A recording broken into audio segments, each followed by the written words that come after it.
So yun mga lods, ano? Good morning, good morning. Ngayon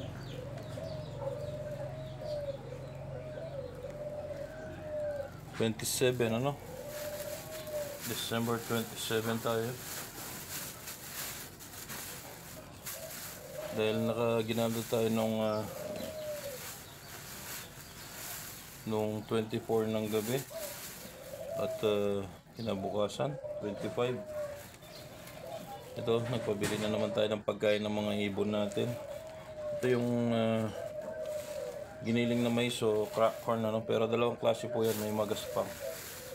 Ito yung African bird seed, no?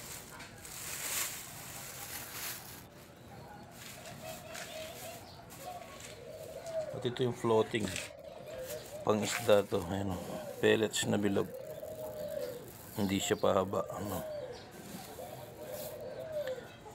Nagtatry cash kami ng mura. Ito, 100 na to. Hindi ko alam kung 1 kilo to. Mix na siya, ayan. Kung may manok ang panabong, ayan ang pinapakain, eh.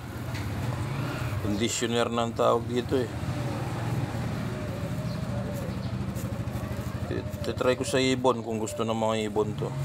Kaso lang mahal pa rin. Pagka ano talaga, yun na lang. Ito, ano na to? 500 kasi pinadala ko to, tig 50, 100, 300 yun. So, ayan. Nagmimix tayo dito sa batya. Meron pa naman tira, hindi pa naubos. Pero i-mix na natin lahat dito.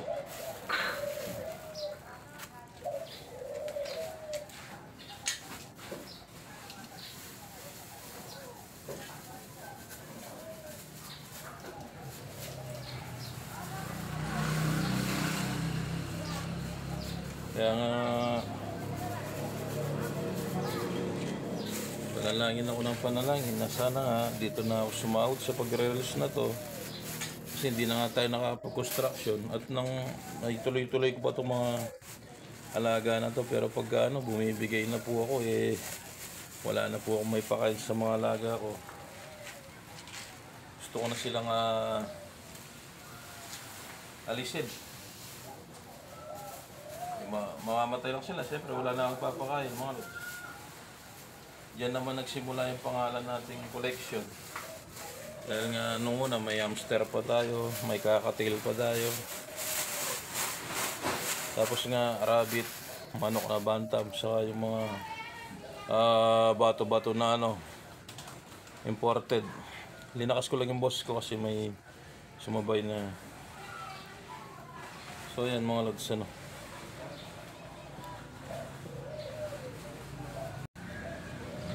bubuhos ko lang tong 300 na pellets. Floating.